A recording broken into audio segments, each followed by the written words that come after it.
जरा कल्पना कीजिए, अगर कृष्ण आज जन्म लेते तो क्या वे गीता का उपदेश देते या अपने ही जन्म स्थान के लिए सबूत जुटाते दिखाई देते?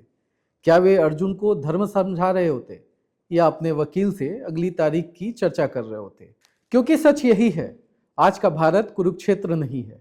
आज का भारत एक कोर्ट रूम है, जहां आस्था दलीलों में बदल जाती है, इतिहास दस्तावेज बन जाते हैं और भगवान को भी अपने ही जन्म की वैधता सिद्ध करनी पड़ती है। तो सवाल सिर्फ मथुरा का नहीं है, सवाल यह है कि क्या हमारी सभ्यता अब अपने अस्तित्व के लिए कानूनी मुहर की प्रतीक्षा में खड़ी है? इन्हीं बेचैन सवालों के बीच जन्म लेती है किताब कृष्ण का अंतर्द्वंद। और हमारे साथ हैं कृष्ण के अंतर्द्वंद के लेखक सचिन पांडे जी। सबसे पहले आपका बहुत बहुत स्वागत है सचिन जी। कृष्ण का अंतर्द्वंद, ये आपकी किताब है। क्या भगवान का भी अंतर्द्वंद हो सकता है? आ, मैंने इस किताब में एक बात लिखी है सुदीप भाई। पहले तो आपका बहुत आभार कि आपने हमें यहाँ आमंत्रित किया। और मैंने एक किताब में एक बात लिखी है कि देखिए, आत्मा का 3 चरण होता है। एक आत्मा होती है, और जब आदमी आदमी कुछ महान कार्य कर लेता है, आत्मा जब जीवन में महान कार्य कर लेती है तो महात्मा हो जाती है, जिसे आप महात्मा कहते हैं। गांधी को हम महात्मा की तरह याद करते हैं कि महात्मा गांधी। वैसे ही जब कोई भी आत्मा अपने परम गति को प्राप्त कर जाती है तो उसे परमात्मा कहते हैं। और परमात्मा भी सबसे पहले एक आत्मा होते हैं। तो अगर ये बात है तो परमात्मा का इसमें लिखा है कि एक परमात्मा के अंदर भी एक आत्मा होती है, और जो अपने साथ हो रहे अन्यायों से आहत होती है। तो इसलिए ये परमात्मा का भी अंतर्द्वंद होता है, और किताब में वही सब लिखा हुआ है। कृष्ण ने दुनिया को राह दिखाई, मगर कृष्ण के साथ जब अन्याय हो रहा था तो उनकी अपनी वेदना थी कि मैं अब किससे कहूँ। तो किताब के माध्यम से आप सबके वो है। बाकी आप बताइए कैसा है, क्या है। भाग एक, कृष्ण की वेदना। चांदनी रात है, यमुना की लहरों में आज कोई उत्साह नहीं है। किनारे पर बैठे हैं श्याम वर्ण कृष्ण, पर आज उनके चेहरे पे कोई आभा नहीं है। न सिर पर मोर मुकुट है, न रथ न रथारूढ़ अर्जुन, आज बस एक थका हुआ पुरुष। क्या वाकई कृष्ण इतने थक गए हैं? आ, देखिए, काल गति, एक लंबा द्वापर से कलयुग आ गया। एक बड़ा कालचक्र, कालखंड, भारत की हजारों साल की गुलामी की मानसिकता, जिससे भारत अब तक उबर नहीं पाया है। मुझे ये बात कहने में कोई संकोच नहीं है, और कोई, क्योंकि आप इस बात को समझिए, भारत की जो प्राण वायु है, राम, कृष्ण और शिव, ये 3 देवताओं के इर्द गिर्द इस देश की संरचना चलती है। और इनके साथ आक्रांताओं ने जब बाहर से हम पे हमला किया तो वो पहले इन्हीं पे चोट की, क्योंकि उनको पता था कि ये इन पे हमला मतलब भारत पे हमला। अब आज आप देख रहे होंगे, तत्कालिक संदर्भ में आप बात को समझिए कि ईरान पे हमला हो रहा है तो सबसे पहले उनके प्रधान, जो भी मुख्य कमांडर हैं, उनको मारा जा रहा है कि अगर ये मरेंगे तो इनके देश की जो भी क्रांति की या तमाम वो हैं वो कमज़ोर होंगी। कि इतने बड़े लीडर को ख़त्म करना मतलब वही कि भारत के तो लीडर थे ना, रामकृष्ण और शिव, जिनसे भारत प्रेरणा पाता था और भारत उनके अकॉर्डिंग चलता था, उनके मार्ग भारत बताए के हुए पद चिन्हों पे चलता था। भारत के सनातन के प्रतिनिधि थे। बिल्कुल। तो आप अगर सनातन को कमजोर करना चाहते हैं तो आप उनको, इन्हीं कृष्ण को लोगों ने छलिया बताया, चोर बताया, क्या क्या नहीं बोला। शिव को लोगों ने गंजेड़ी, नशेड़ी, पता नहीं कैसे कैसे नामों से संबोधित किया। करते हैं। जिस शिव ने दुनिया का विष अपने पी लिया कि दुनिया में शांति बनी रहे, या दुनिया को बचाने के लिए विष का पान कर लिया, उस शिव को लोगों ने गंजेड़ी और नशेड़ी, शराबी बता दिया। बम बम करके गांजा फूंक रहे हैं लोग बाग। तो ये दुर्भाग्य है इस देश का। और उसी कड़ी में ये सारी चीज़ें हैं कि इसलिए ये हमला आपको ऐसा दिख रहा है। वाकई कृष्ण ने, मतलब ये कृष्ण का संवाद है, ये कृष्ण ने मेरे माध्यम से करवा दिया। मुझे नहीं पता, मैं ऐसा कुछ लिखना भी नहीं चाहता था, मेरी चेतना में भी ऐसा कुछ नहीं था कि मैं ऐसा कुछ लिखूंगा, पर अचानक से कुछ आया और आपने लिख दिया। बस कुछ कृपा हुई बांके बिहारी की और हो गया। ये किताब, मैं आपसे जानना चाहता हूँ, ये धार्मिक आग्रह है या इतिहास से न्याय की मांग? आ, कैसे इसको देखें हम? इस किताब को आप धर्म के चश्मे से आप बाद में देखिए। सबसे पहले मेरा तो ये है कि आप इसको महसूस कीजिए, ये एक विचार की बात है कि हम 1000 साल की गुलामी हमने झेली। कितने लोगों ने आक्रमण किया, कितने लोग, मुगल आए, अंग्रेज आए, मतलब दुनिया भर का आक्रमण हमने सहा। उसके बाद 70 साल से हम आजाद हैं, जिसको हम कहते हैं कि 70 साल से एक लोकतांत्रिक ढांचे में भारत है। मैं 1000 साल की बात कर रहा हूँ, कृष्ण की बातें तो खैर एक युग बीत गया, और वो तमाम लोगों ने हम पे हमले किए, तमाम बातें हुई, मगर इसका परिणाम स्वरूप ये रहा। मैं ये कृष्ण की वेदना जो है, ये पहले आप उसको एक मनुष्य के परिप्रेक्ष्य में, क्योंकि जब कृष्ण इस धरती पे आए थे तो वो मनुष्य बनकर आए थे। परमात्मा उनके कृत्यों ने उन्हें बनाया। अभी वही बात हम लोग कर रहे थे कि गांधी को महात्मा उनके कृत्यों ने बनाया, कृष्ण को महात्मा परमात्मा उनके कृत्यों ने बनाया। तो उस कृत्य तक पहुंचने के पहले जब वो आत्मा थे, जब वो इस धरती पे आए थे, तो वो भी हमारी ही आपकी तरह, बल्कि हमसे आपसे ज्यादा। कृष्ण का जन्म जेल में होता है, और उसके बाद जिस बचपन से जिसने बांसुरी बजाई, जिसने लोगों को अपने सम्मोहन में ये कला थी, उसके बाद उन्हें मजबूरी में कुरुक्षेत्र करवाना पड़ा, तो उनसे ज्यादा दुख किसी ने नहीं सहे। मतलब आज के, अगर एक मानव की दृष्टि से हम कहानियां सुनते हैं, हम कहानियों से प्रभावित होते हैं कि इस कहानी का क्या आश्रय है या ये कैसा स्ट्रगल है, हम लोगों के उससे प्रभावित होते हैं। तो हमें, भारत में रहते हैं तो हमें कृष्ण को तो पढ़ना ही चाहिए। आप मत पढ़िए धर्म की किताब के नाम पे या धर्म के उस पे, पहले आप उसको मानव की दृष्टि से पढ़िए और समझिए कि एक जगदीश्वर की, परमपिता परमेश्वर की क्या वेदना थी। वो हर आस्तिक आदमी कृष्ण को भगवान की ही दृष्टि से देखता है। मैं कह रहा हूँ भगवान को पूजते भी हैं हम लोग, और पूजना भी है, मतलब हम आस्तिक लोग तो करते ही ऑब्वियस। अगर आप नास्तिक भी हैं तो भी यह किताब पढ़िए, इसमें आपको बहुत सारी चीजें मिलेंगी। आपकी किताब में जो कृष्ण हैं, जो मानव रूप में हैं, वो मंदिर में नहीं है बल्कि न्यायालय की दहलीज पे खड़े दिखाई देते हैं। तो क्या यह हमारे समय की सबसे बड़ी त्रासदी है? जैसा कि मैंने अभी आपसे कहा कि राम, कृष्ण और शिव भारत के प्राण तत्व हैं, प्रतिनिधित्व करते हैं भारत के हमारी चेतना सनातन का, हाँ, परंपरा का। सनातन परंपरा के ध्वजवाहक हैं, और हमारा, हाँ, प्रतिनिधित्व करते हैं। और अगर उनको न्याय के लिए, कितने दिन से राम जन्मभूमि के लिए कितने लोगों की बलि चढ़ी इस देश ने देखा। राम स्वयं न्यायालय में थे। राम स्वयं न्यायालय में थे, उन पे गोलियां चलाई गई, कार सेवकों पे कितने लोगों को, लाखों लोगों को गोलियां चलवा दी गई, कितने लोग मारे गए, कितनी लोगों ने क्रांतियां की हैं इस देश में, तब जाके राम का मंदिर बना इस देश में।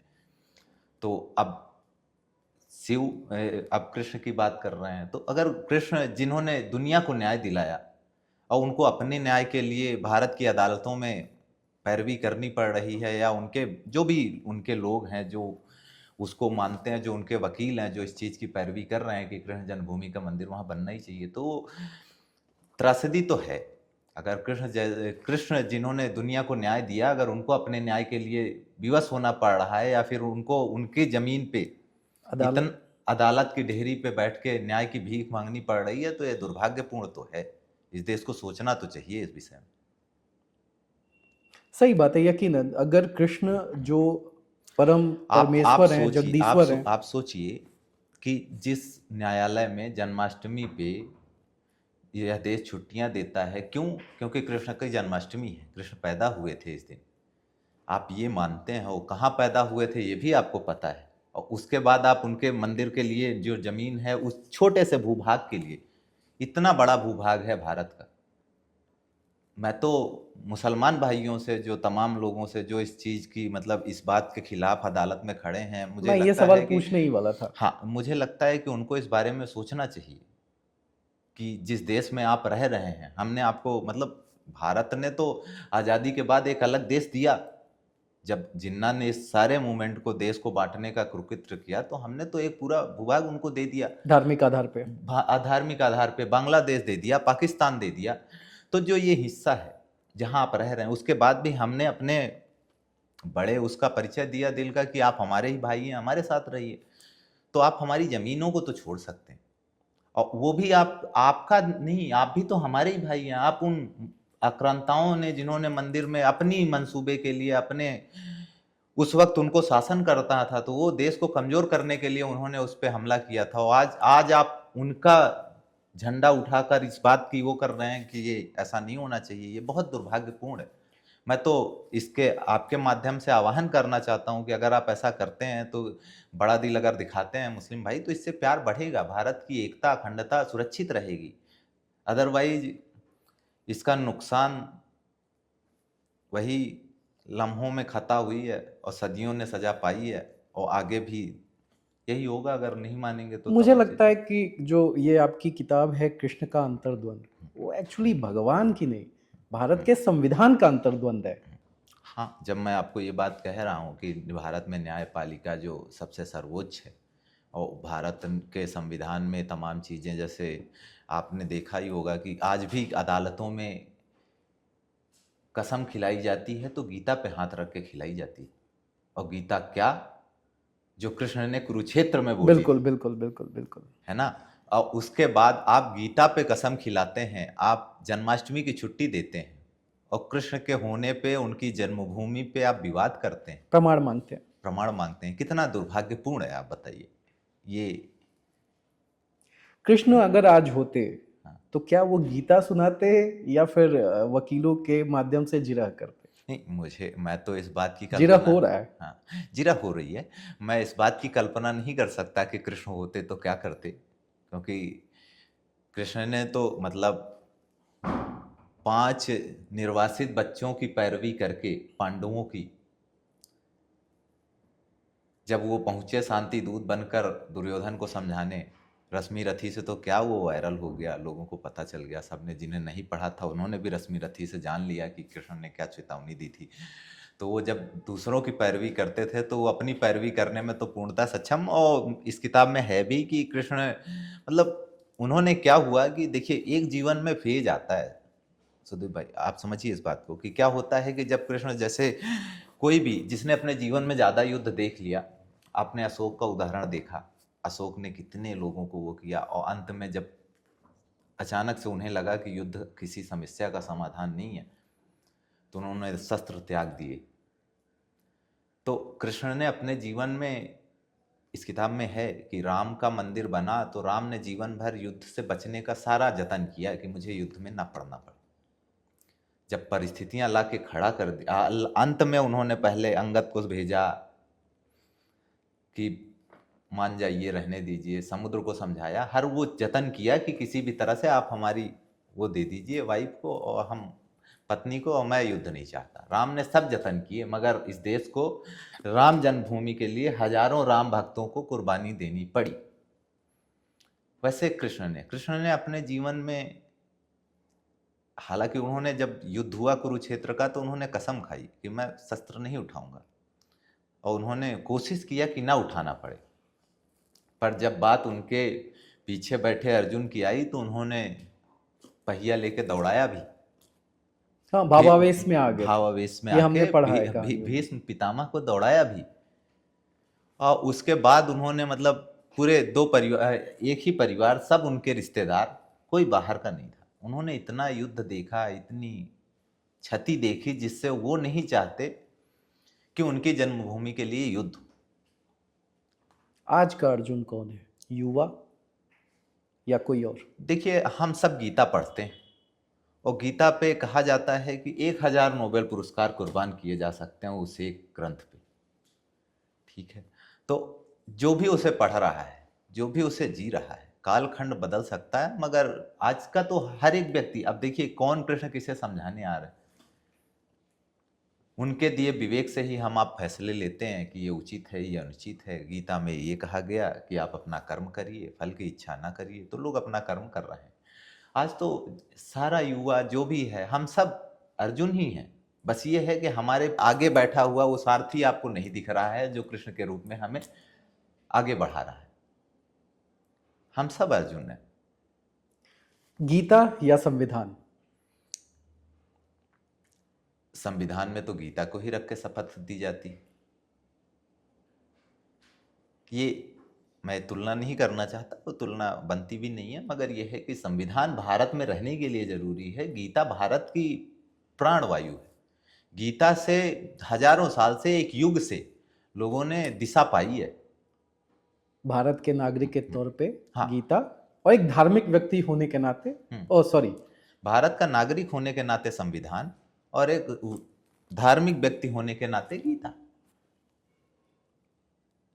और गीता की कसम तो हमारे कुरान पे ईमान लाने वाले लोग भी खाते हैं जब अदालतों में जाते हैं। क्या आधुनिक भारत में जो धर्मयुद्ध है उसका स्वरूप बदल के कानूनी लड़ाई हो चुकी है? देखिए, और क्या ये जो कृष्ण के रूप में जो पुरुष है, जो आपकी किताब का पात्र है, जो न्याय की मांग कर रहा है, वो धर्मयुद्ध लड़ रहा है अपनी ही जन्मभूमि के लिए, वो धर्मयुद्ध, वो या उसके रूप में हम लड़ रहे हैं देखिए, आज उसके प्रतिनिधि के तौर पे? उसके प्रतिनिधि के तौर पर हर वो कृष्ण भक्त युद्ध लड़ रहा है जो ये चाहता है कि कृष्ण मंदिर बने, कृष्ण को न्याय मिले। जिस ईश्वर ने हमें न्याय दिलवाया, जिस ईश्वर के वजह से हजारों साल जब भारत गुलामी में था, तो इस बात की वो करता था कि जब 5 निर्वासित बच्चों को न्याय मिल सकता है तो वही कृष्ण हमें न्याय दिलवाएंगे। कालखंड बदला, उन्हें न्याय मिला, और आज कृष्ण हमसे भारत न्याय की भारत को उम्मीद कर न्याय रहे हैं। मिला, भारत आजाद हुआ। तो तात्कालिक राजनीतिक समीकरणों की वजह से लोग नहीं चाहते कि ऐसा हो, मगर ये होना ही चाहिए। आज उनको न्याय, आज वो कृष्ण बैठे नहीं है वो अदालत में। आज वो आ जाएंगे तो लोग, अगर वो मोरपंख लगा के, और जैसा हम आप देखते हैं कृष्ण को, अगर वो अदालत की दहलीज पे आके खड़े हो जाएंगे तो लोग उनका डीएनए टेस्ट करवाने की मांग करने लगेंगे। फिर हमें वासुदेव को खोज के लाना पड़ेगा, क्योंकि लोगों को अदालतें, वही आपने तो सुना ही, जानते ही हैं कि कानून सबूत मांगता है। कहेंगे कि आप आ तो गए, सबूत दिखाइए। अभी मैं पढ़ रहा था, किसी ने बोला कि कानून तो अंधा है, वो सबूत देखेगा कैसे? हाँ, तो फिर वासुदेव को लाना पड़ेगा कि डीएनए टेस्ट करवाइए, और आप ही वासुदेव हैं, उसका आपका आधार कार्ड कहाँ है? तो चीजें ऐसी भी हैं, तो इतना आसान नहीं है। अब उनके भक्त लड़ रहे हैं और सारी चीजों के साक्ष्य उपलब्ध हैं आपके सामने। और मुझे तो लगता है कि कोर्ट के बाहर ये चीजें सेटल हो जानी चाहिए। हम आपस में भाईचारे की बातें करते हैं, तो हमें इतना भाईचारा आपस में मेंटेन करके अगर हम इस चीज को कर सकते हैं तो बहुत बड़ा है। मथुरा, कृष्ण जन्मभूमि सिर्फ जमीन का विवाद है या स्मृति बनाम विस्मृति का? देखिए, जमीन का विवाद तो हो ही नहीं सकता। जिस कृष्ण ने अपने से जाके, आपने अगर मैंने आपको पहले ही बोला शुरू में कि आप ईश्वर हैं, वो ये बात जगत विदित है, कृष्णम वंदे जगत गुरु। मगर आप अगर इस बात को मना भी कर दें, एक मानव के नज़रिए से भी देखें, तो उन्होंने अपनी द्वारिका बसाई। उन्होंने अपने, और उस वक्त में सबसे ज़्यादा सेना, किसी को लड़ाई की ज़रूरत पड़ती थी तो उनसे जाते थे। उस समय के अमेरिका थे वो भारत के क्षेत्र में, जैसे लोग जाते हैं सबकी अमेरिका के पास कि हमें मदद कीजिए, हमें मदद कीजिए, तो लोग कृष्ण के पास ही जाते थे। पांडव भी गए, कौरव भी गए, सब उन्हीं के पास जाते थे कि हमें मदद कीजिए आप। तो उनको भूभाग की आवश्यकता नहीं है, बात भारत की स्मृति की ही है कि जिस ईश्वर को, जिस कृष्ण को, जिनसे हम प्रेरणा पाते हैं। और दुनिया में कितने धर्मस्थल हैं, सबके अपने धर्मस्थल हैं, तमाम लोग जाते हैं। अब जैसे सिया हैं, वो उनका ईरान में धर्मस्थल है, जैसे सारी चीजें हैं। सचिन जी, कृष्ण का अंतर्द्वंद आज किसकी कहानी है? हमारी, आपकी, कृष्ण की, न्यायालय की, किसकी? ये हर कृष्ण भक्त की कहानी है, और हर पढ़ने, सोचने, विचारने वाले युवा की कहानी।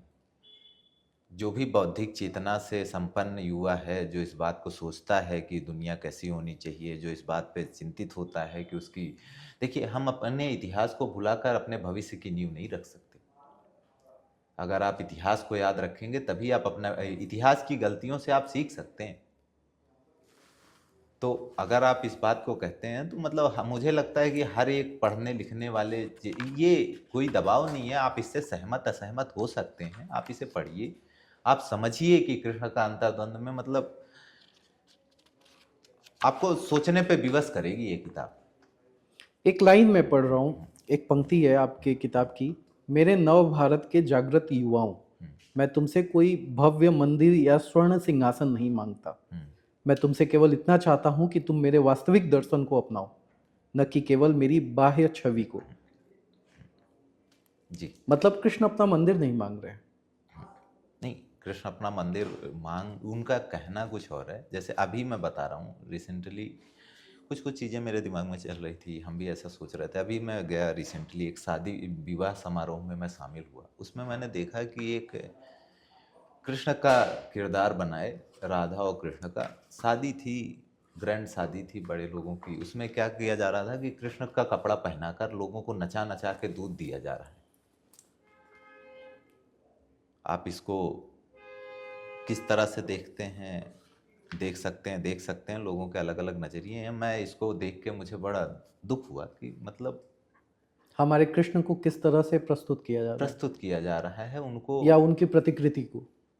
एग्जैक्टली जो भी एक, क्योंकि हम लोग तो मूर्ति पूजक समाज से आते हैं, हम तो एक अवधारणा है, हमने चित्र बना रखा है। बहुत सारे धर्म तो ऐसे हैं जिनके भगवान का कोई चित्र ही नहीं है, वो चाह के भी नहीं पहचान सकते कि किसकी बात हो रही है। मगर अगर ऐसा है तो ये मतलब शादियों में नचा रहे हैं आप, ये थोड़ा सा दुखद है। तो इस चीज को मतलब मुझे लगा कि वो आकृति ने उनके मूल विचार को, गीता जैसा ज्ञान दिया कृष्ण ने, जो दुनिया को कितने दिनों से, अभी इजराइल के प्रधानमंत्री बेंजामिन नेतन्याहू के हाथ में मैंने वो गीता की किताब देखी, मुझे बड़ी खुशी हुई कि दुनिया के जिन लोगों को समझ में भी नहीं आती आपकी भाषा, वो भी पढ़ना चाहते हैं। आपके पास इतना बड़ा अमृत कलश कलश है, रखा हुआ है। और आप इस चीज को अगर आइडेंटिफाई नहीं कर पा रहे हैं, उसको पहचान नहीं पा रहे हैं, तो ये हमारी आपकी नाकामी है, इसमें कृष्ण का कोई दोष नहीं। भाग 10, योगेश्वर कृष्ण का अंतिम संदेश, जिसमें उन्होंने कहा है कि याद रखो, मंदिर कोई भवन नहीं, वह प्रतीक है तुम्हारी आस्था और आत्मसम्मान का। हम्म, अगर कोई तुम्हारी मंदिर को तोड़ सकता है तो वह तुम्हारी चेतना को भी कुचल सकता है। कभी किसी से कटुता मत पालो, पर कभी कायर मत बनो। अहिंसक बनो, नपुंसक नहीं। धर्म वही है जो समता लाए, पर अधर्म से समझौता न करे। ये तो सीधा सीधा विवाद कराना चाहते हैं आप। नहीं, मैं विवाद नहीं करवाना चाहता, ये मतलब कृष्ण का संदेश है जो अपने, इसमें क्या खराब है। आप घर में, हम छोटे थे, आपने सुना होगा कि घर वाले कहते थे कि पहली बात तो लड़ाई करके मत आना, तुम्हारी गलती हुई तो बहुत मारेंगे, और अगर कोई तुमको परेशान करे तो फिर ये मत सोचना कि डरना नहीं है। कौन नहीं कहता? कृष्ण तो जगत पिता है, और एक पिता अपने बच्चे से कैसा संवाद करता है, नहीं तो यहाँ नहीं आपको नहीं जाना लगता है। कि ये लाइन कुछ ज्यादा प्रोवोकेटिव है? नहीं नहीं, आप सिर्फ इतनी बड़ी किताब में उन्होंने बहुत सारे संदेश दिए, आपने उस लाइन को वो किया। वो भी एक, देखिए हर तरह की बातें होती हैं। मैं आगे पढ़ता हूं। मैंने हमेशा अन्याय का प्रतिकार किया, हम्म, कभी कंस के रूप में, कभी शिशुपाल के, कभी अपने ही संबंधियों में। अब तुम्हारी प्रतीक्षा है। सच बोलो, शांत रहो, पर सो मत जाओ। श्रद्धा रखो, पर शरणागत न बनो। संवाद करो, पर स्वाभिमान न खो। और जब तुम थक जाओ, टूट जाओ, भ्रमित हो जाओ, तब आंखें बंद करके बस इतना स्मरण करना, जहां कृष्ण है वहां धर्म है, जहां धर्म है वहां विजय अवश्यम भावी है। हाँ, कितना सुंदर संवाद है। एक एक लाइन में कितनी बड़ी स्टोरी छिपी हुई है। आप भगवान से, अगर भगवान आपके, या आप मतलब किसी को गार्जियन मान लीजिए, कोई भी अगर आपको समझाता है तो अच्छा ये करना, ये मत करना, अच्छा जा रहे हो ये करना, ये नहीं करना है, तो ये तो एक अपील है कृष्ण की तरफ से कि आप समझिए इस बात को कि ये करना है, ये नहीं करना है। एक चीज मैं और पढ़ता हूँ, कृष्ण का अंतिम वचन, ये अध्याय कौन सा है मैं देख के बताता हूँ, 1 मिनट। अध्याय श्रोता पढ़ लेंगे आप। हाँ चलिए, अध्याय श्रोता पढ़ लेंगे, हाँ, क्योंकि उन्हें भी किताब पढ़नी है। हाँ, कृष्ण का अंतिम वचन। औरंगजेब, तू भी अब एक कथा है, पर मेरी भूमि, मेरी मथुरा अब भी जागती है, रोती है और लड़ती है। क्या मथुरा लड़ रही है?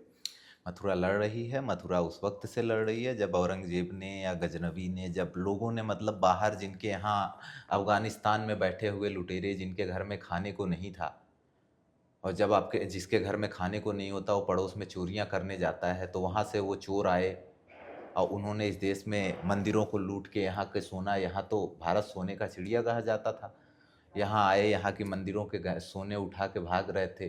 फिर उन्होंने सोचा कि अच्छा, चूंकि भारत हमेशा से बहुत ही ज़्यादा मतलब सीधापन ही कह सकते हैं आप इसको, और क्या कहेंगे, सीधापन ही था कि हमने कभी किसी का प्रतिकार नहीं किया। चार लुटेरे चार घोड़े पे सवार होके आए और भारत में लूट के चले गए और किसी ने बोला नहीं। सचिन जी, क्या यह इतनी इतनी रीढ़ की हड्डी कमजोर नहीं थी, ना उनका आत्मबल ही कमजोर रहा होगा। उन्होंने नहीं सोचा कि मुझे इसका प्रतिकार करना चाहिए।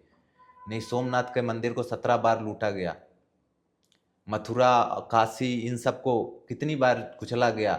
मथुरा की इसी औरंगजेब की जो कहानी है इसमें है, ऑलरेडी आप लोग पढ़ेंगे। अभी विवाद भी हुआ औरंगजेब के मजार का, आपने देखा महाराष्ट्र में कितना विवाद हुआ उस चीज़ को लेकर। और इसी औरंगजेब ने अयोध्या मथुरा से मूर्ति जो कृष्ण की रखी हुई थी उसको अपने उसमें लदवा कर गाड़ी में ले जाकर आगरा के ताजमहल के नीचे सीढ़ियों पे लगवा दिया कि आते जाते कुचलेंगे और हम इस चीज़ को देखेंगे। ये कोई वो पत्थर उनका कुछ नहीं बिगाड़ रहा था, वो मानव हमारी आस्था पे चोट करने के लिए सब कृत्य किए गए थे।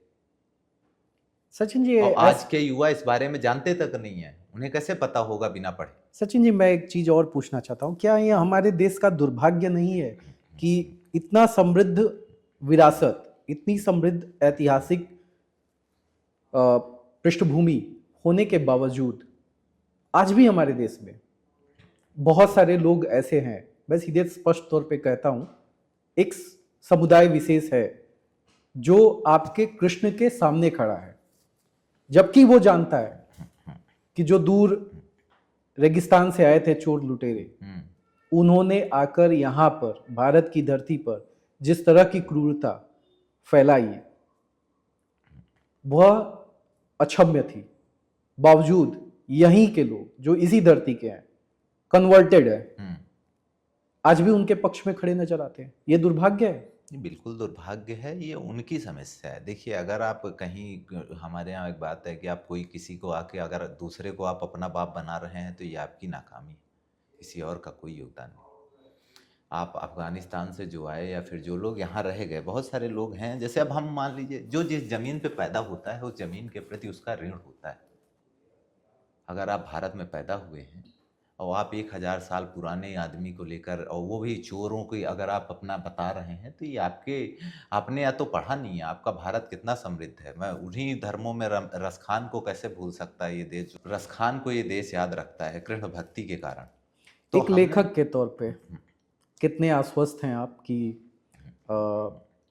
हम कृष्ण जन्मभूमि बनता हुआ देखेंगे, हमारी पीढ़ी देखेंगी, हम देखेंगे, आप देखेंगे?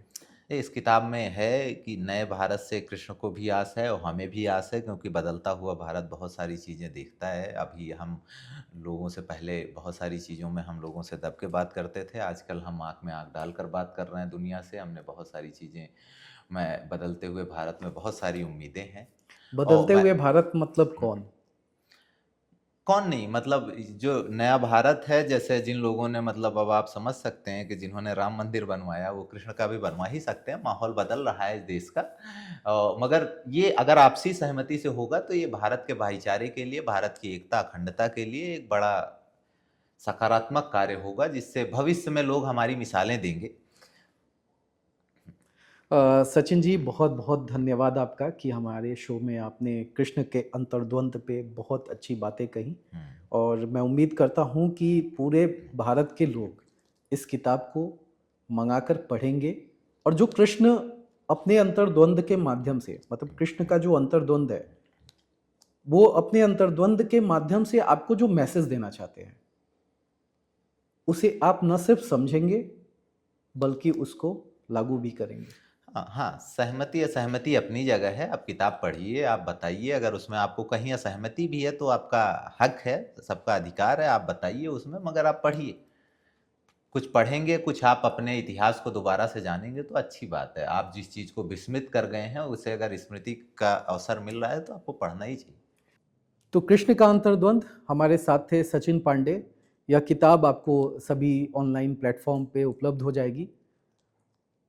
इसे खरीदिए, पढ़िए और जो सवाल यह किताब आपसे कर रही है उसे समझने की कोशिश करिए, क्योंकि आज के दौर में और जब हम ऐसे भारत का दंभ भर रहे हैं कि हम नए भारत हैं, उसमें अगर आपके आराध्य आपके कृष्ण को न्यायालय की दहलीज पे खड़ा होकर न्याय मांगना पड़ रहा है, तो यह हमारी और आपकी नाकामी है।